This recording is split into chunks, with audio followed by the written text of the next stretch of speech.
오늘부터 우리는 6주간 공동체를 죽음에 이르게 하는 병이라는 시리즈로 설교를 말씀을 나누려고 합니다.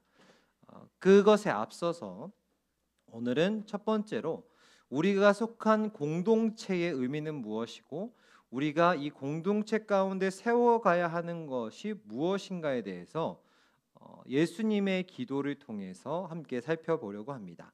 그리고 이제 다음 주는 없다고 했죠, 예배. 그 다음 주부터 공동체를 죽음에 이르게 하려는 병 해서 공동체를 와해시키고 깨뜨리는 것들이 무엇인지 함께 살펴보면서 우리가 그것들을 피하고 또 회복함으로 하나님께서 우리에게 허락하신 또 세우신 이 공동체를 더욱 건강하게 성장시켜 나가고 세워나가는 그 일들에 대해서 말씀을 함께 나누도록 하겠습니다.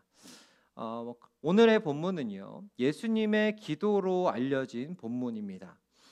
17장 20절로 23절, 그리고 17장 자체가 예수님의 기도인데요, 십자가를 지시기를 앞두고 하나님께 예수님께서 드린 기도의 내용입니다. 우리가 읽지는 않았지만 1절로 5절의 말씀을 보시면 예수님은 자신의 영광과 하나님의 영광과 사명을 위해서 기도하셨고 6절로 19절에서는 당신의 제자들을 위해서 기도하셨습니다. 그리고 오늘 본문에 해당되는 20절로 26절까지의 말씀에서 예수님이 앞으로 예수님을 믿게 될 사람들, 곧 오늘을 살아가는 우리들도 포함되는 그들을 위해서 간절한 기도를 남기셨다라는 것이죠. 그리고 그 내용은 다름 아닌 무엇이냐면 오늘 설교 제목이 뭔가요? 주보 받으셨죠? 한번 읽어볼까요? 설교 제목 시작. 하나됨에 관한 이야기였습니다. 예수님께서 아버지께서 내 안에 내가 아버지 안에 있는 것 같이 그들이 누굽니까? 바로 오늘 우리를 말하겠죠. 그때 당시엔 제자들, 예수님을 따랐던 사람들이겠죠. 그들도 다 하나가 되어서 어떻게 한다고요? 세상 사람들이 아버지께서 나를 예수님을 보내신 것을 믿게 해 주십시오. 하나됨을 통해서 세상에 무엇을 안다는 거예요? 예수님이 이 땅에 오심을 알게 된다라는 겁니다. 또 이어서 예수님께서는 이렇게 기도하십니다. 그들로 무엇을 이루어? 온전함을 이루어 하나가 되게 하려 함은 아버지께서 나를 사랑하신 같이 그들도 사랑하신 것을 또한 세상으로 알게 하려 함이로소이다 라고 우리가 읽은 말씀에 기록하고 있습니다. 예수님의 기도에서 계속 반복적으로 강조하고 있는 게 무엇입니까? 우리 믿는 자들이 어떻게 되는 것? 하나 되는 것. 그게 예수님의 마지막 소원이었습니다. 그리고 그 목적은 세상, 곧 믿지 않는 사람들이 그 일을 통해서 예수님의 정체성을, 예수님의 정체를 알게 하도록 하는 목적이 있었다는 것을 우리가 말씀을 통해서 확인할 수 있는 것이죠. 그렇다면 예수님께서는 왜 이렇게 하나됨을 강조하셨을까요? 왜 이렇게 하나됨을 강조하셨을까요? 하나 되지 않을 거를 너무 잘 알고 계셨기 때문에. 얘네들은 무조건 싸울 거야, 무조건 다투고 무조건 분열할 거라는 사실을 알고 계셨기 때문에 연합이라는 것을 유언적으로 남겨주신 것이라는 겁니다. 이 본문을 헬라어로 보면요, 이렇게 기록되어 있습니다. 아까 우리가 온전함을 이루어 하나가 되게 하셨다라고 했는데 헬라어를 보면은 직역하면은 완전하게 되어 하나 안에 거한다는 뜻이 있습니다. 완전하게 되어 하나 안에 거한다.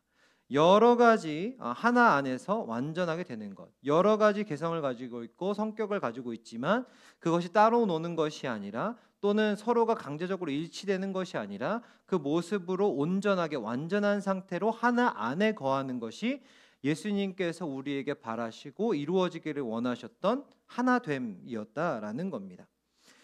그렇게 서로는 다르지만 온전한 자신을 온전히 지키면서 연합된 공동체 안으로 들어오는 것을 예수님께서 원하셨다라는 겁니다. 그리고 이것을 통해서, 이 연합을 통해서 세상이 예수님이 누구인지를 알게 된다라고 말씀하고 있습니다. 그래서 성경의 어떤 주석들은 보면은요, 이 대목을 들고 세상이 하나님께서 예수님을 보낸 사실을 알 수 있는 방법은 무엇이냐면 바로 지금 예수님께서 기도하신 것처럼 교회들이 하나됨을 보여주는 것에 있다라고 말하고 있습니다.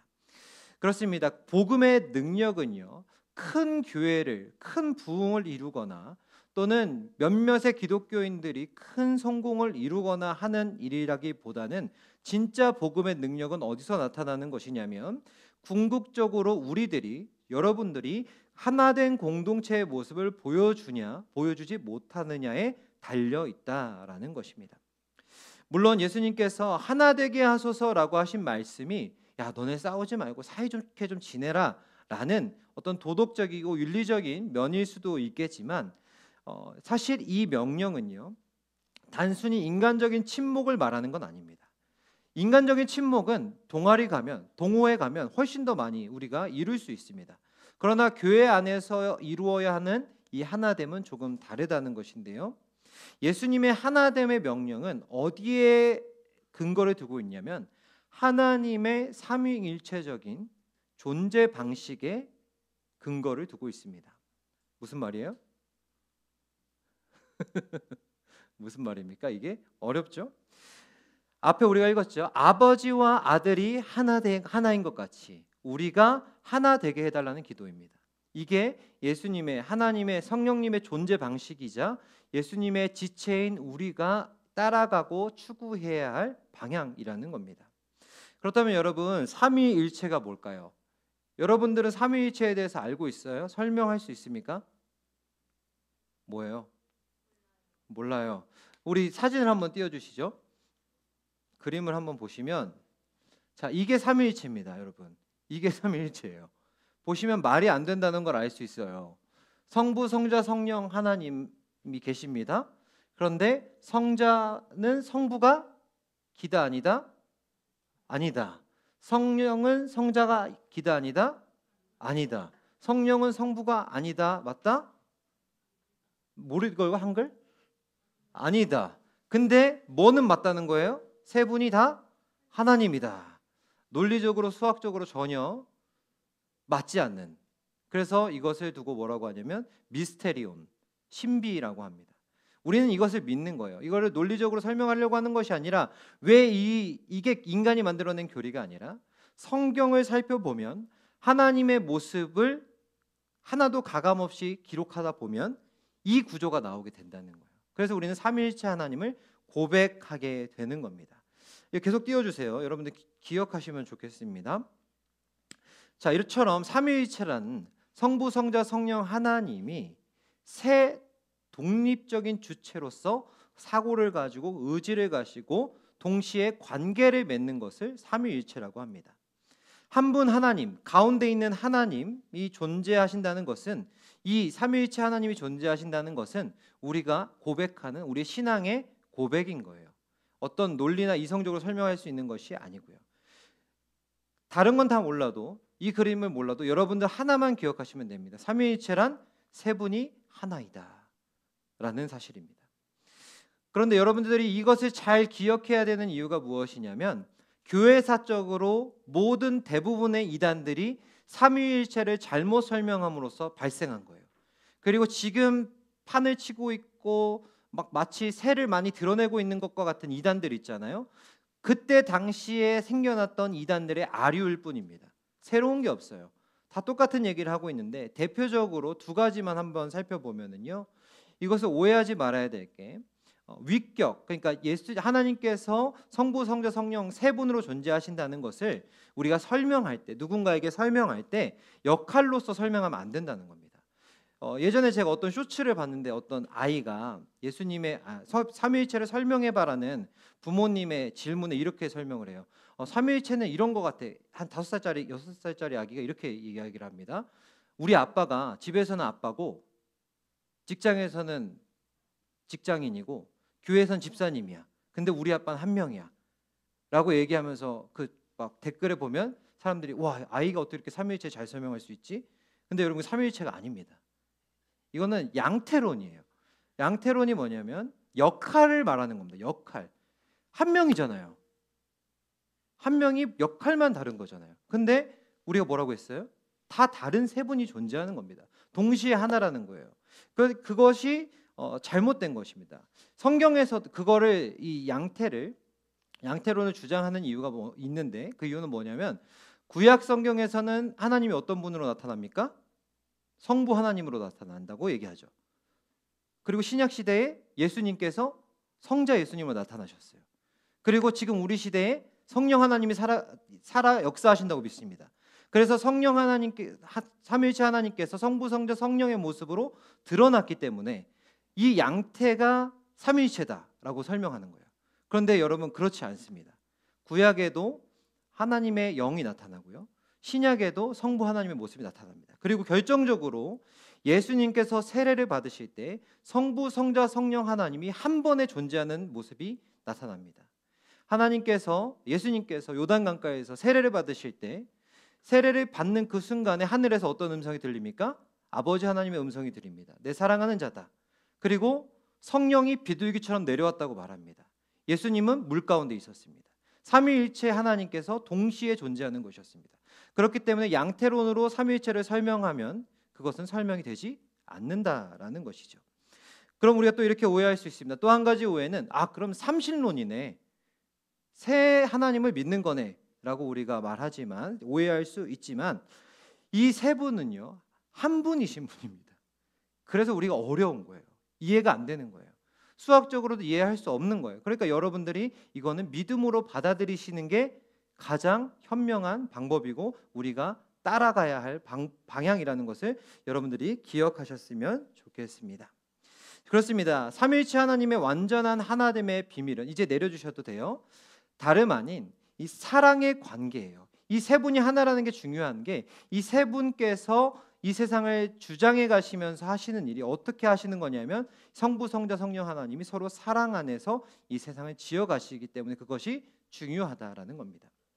초대교회 교부들은요 삼위일체의 관계를 설명하면서 소위 페레코레시스라고 말했는데요, 상호 내주, 서로 안에 거하는 것이라고 설명했습니다. 서로 안에 거하기 위해서는 서로를 받아들이는 일도 필요하고 서로가 마음을 여는 일이 필요하다는 거죠. 그래야 삼위일체 관계가 인정이 되어지고 이게 정립이 되는 거죠. 한 하나님께서 이 위격을 가지고, 새 위격을 가지시고 하나의 모습을 이루시는 것, 그 안에 사랑이 없으면 안 된다라는 것을 우리에게 보여주는 것입니다. 그래서 아우구스티누스는 이런 말을 했습니다. 만일 사랑을 본다면 당신은 삼위일체를 본다라고 말할 정도로 삼위일체 하나님께서 가지고 있는 사랑에 대해서 이야기하고 있습니다. 이 사람의 고백처럼 삼위일체의 핵심은 사랑의 공동체의 모범을 보여주고 있다라는 겁니다. 이러한 전통은 이제 계속돼서 현대 신학자들에게까지도 이제 영향을 줬는데요. 위르겐 몰트만이라는 사람이 있습니다. 최근에 돌아가셨는데 이렇게 말씀합니다. 성도의 공동체는 단지 하나님과의 관계, 하나님과의 사귐일 뿐만 아니라 하나님 안에서의 사귐이며, 또 살아있는 교회는 살아있는 삼위일체 하나님의 모습을 닮아가야 한다라고 말하고 있습니다. 무슨 뜻입니까? 삼위일체 하나님께서 상호 내주, 서로 안에 거하시면서 보여주신 그 사랑이 우리 가운데에도 있어야 된다라는 겁니다. 우리가 그 깊은 삼위일체 하나님의 연합 속으로 우리가 초대를 받았다는 것을 말하고 있는 거예요. 그렇습니다. 교회는요 삼위일체 하나님을 닮은 사랑의 공동체를 이루어 가야 된다는 거예요. 그래서 오늘 말씀의 제목이 뭐라는 거예요? 하나 안에서 우리가 하나 되어야 한다라는 겁니다. 그리고 사실 우리가 읽은 말씀 바로 위에 보면은 21절에 예수님께서 먼저 이렇게 기도하셨어요. 그들도 우리 안에 있게 해달라고 기도합니다. 여기서 우리가 뭐예요? 삼위일체 하나님이시겠죠. 우리 안에 있게 해달라고 기도하심으로 우리가 하나님의 삼위일체 하나님의 교제 가운데 참여하도록 예수님께서 기도하셨다라는 겁니다. 그리고 성령 하나님께서 우리 안에 오심으로, 우리는 가지 않았지만 성령께서 우리에게 오심으로 우리는 그 삼위일체 하나님의 관계 가운데로 어떻게 된 거예요? 들어가게 된 거예요. 우리는 이미 삼위일체 하나님의 관계와 그 안에 거하게 된 것이라는 말입니다. 그렇게 우리는 예수님께 성령을 받아서 하나님과 한 가족이 되었고, 성령께서는 우리를 예수 그리스도의 몸에 붙여주셔서 하나님과 한 몸을 이루고, 성도들도 우리들도 그 한 성령을 갖고 있기 때문에 성령으로 이어져서 우리는 삼위일체 하나님의 관계 가운데, 그리고 우리는 서로 사랑으로 세워가는 공동체로 부르심을 받았고 세워졌다라는 말씀을 하고 있는 것입니다. 그리고 성령은 곧 하나님의 사랑이시기 때문에 우리의 마음에 하나님을 향한 사랑뿐만 아니라 이웃을 향한 사랑, 지금 옆에 있는 청년들을 향한 사랑이 우리 가운데 있어야 된다라는 겁니다. 그 모습을 잘 보여주고 있는 게 초대교회 성도들의 모습이죠. 초대교회 성도들이 성령의 임재를 경험하고 가장 먼저 했던 일이 무엇일까요? 자기 재산을 다 팔아서 같이 소유했다라는 거예요. 왜냐하면 내 안에 같은 성령이 거하시기 때문에 더 이상 네 거 내 거가 없는 거예요. 내가 타인을 온전히 수용하고 타인도 나를 온전히 수용하는 그런 환대가 삼위일체 하나님의 관계를 닮아가는 교회 가운데 있었다는 것을 우리는 기억해야 한다라는 것입니다. 이처럼 삼위일체의 신비는 다양성을 가진 일치입니다. 성부는 성부대로, 성자는 성령대로, 성자대로, 성령은 성령대로, 또 우리는 우리대로 그것을 가지고 있지만 하나님께서 초대하시는 그 성령 안에서 우리는 하나가 되어 간다라는 것입니다. 그리고 그 결과 초대교회 가운데 어떤 일이 일어났냐면 사도행전 2장 47절의 말씀을 보면 주께서 구원받는 사람을 날마다 더하게 하셨다라고 말하고 있습니다. 저는요, 지금 한국교회 현실을 보면서 믿는 사람들이 아직도 이렇게나 많은데 우리 한국 사회가 여전히 분열되어지고 갈등하고 깨어지고 오해하고 혐오하는 이유가 한국 교회조차 하나 되지 못하고 있음에 있다고 봅니다. 사도행전에서는 초대교회가 하나 되는 것 봤을 때 그 가운데 하나님께서 구원받는 사람을 날로 더하게 하셨다고 하셨는데 우리가 하나됨의 모습을 가지고 있지 못하기 때문에 구원받기는커녕 이 사회가 점점 분열과 오해와 갈등이 점점 더 심해져 가는 것 같습니다. 우리가 이 삼위일체를 또 한 가지로 이해해 볼 수 있는데요. 우리는 삼위일체 하나됨이라는 이 거대한 진리를 한 가지 예로 한번 들어볼 수 있을 것 같습니다. 여러분, 외교관이나 대사들이 있지 않습니까? 타국에 파견된 사람들 말입니다. 이 사람들이 파견된 그 외교관이 본국과 연락이 끊긴 상태로 자기 마음대로 행동하면 어떤 일이 일어나요? 망하겠죠. 그건 뭐 아무 의미 없는 외교관이 되는 거죠. 자국을 대표하는 사명을 다 버려버리게 되는 것이죠. 외교관은 항상 어디에 귀를 기울여야 돼요? 앞에 그곳에서 외교를 하는 것도 중요하지만 자국의 그 뜻과 그것을 받아들여서 그것을 피력하는 일을 감당해야 됩니다.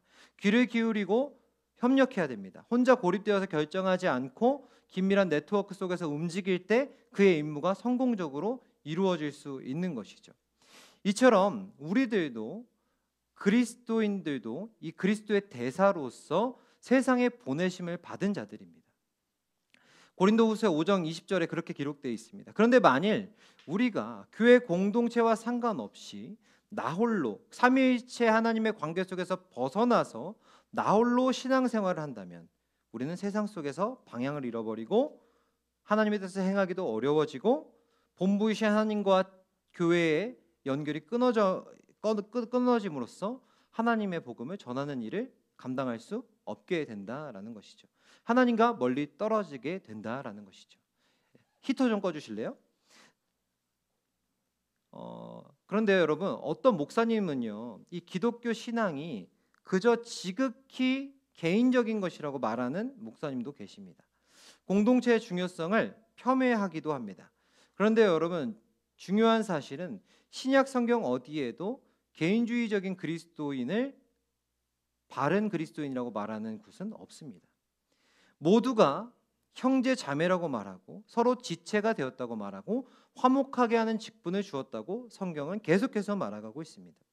우리가 걸어가는 이 신앙의 여정, 여러분들 지금 교회에서 이렇게, 저는 여러분들이 참으로 대단하다고 느껴져요. 항상 이제 내일부터 직장 다니시는 분들은 금요일부터 쉬었죠. 엄청나게 쉬고 있잖아요. 이 시기에 놀러 안 가고 이 좋은 날 교회 와서 졸고 있지만 비록 그럼에도 불구하고 이곳에서 예배드리고 있는 여러분들이 너무 귀합니다. 감사해요. 그런데 우리가 신앙을 가지고 오늘날을 살아간다는 게 실은 험난하기도 하죠. 신앙을 지키기도 어렵고 신앙의 양심을 따라 살기가 너무나도 어렵습니다. 그래서 어쩌면 이 험난한 길을 혼자 걸어간다는 것은 불가능한 것 같습니다.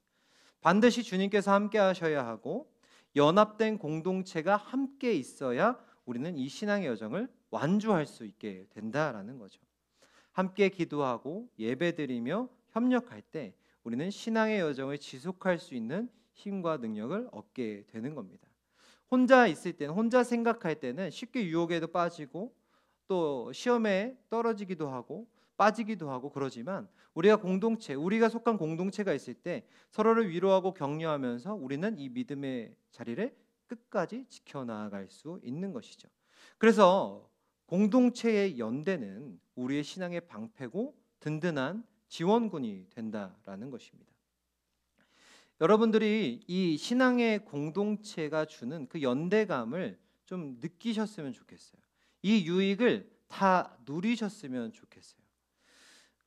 우리의 현실을 돌아보면요, 너무나도 안타깝게도 그런 걸 누렸으면 좋겠는데 청년 그리스도인들 중 대부분들이 많은 사람들이 공동체에 대한 회의감을 가지고 있는 게 현실입니다. 왜냐하면 그럴 만도 한 게 교회 안에서 뭘 받아요? 은혜를 받아야 되는데 상처를 받아요.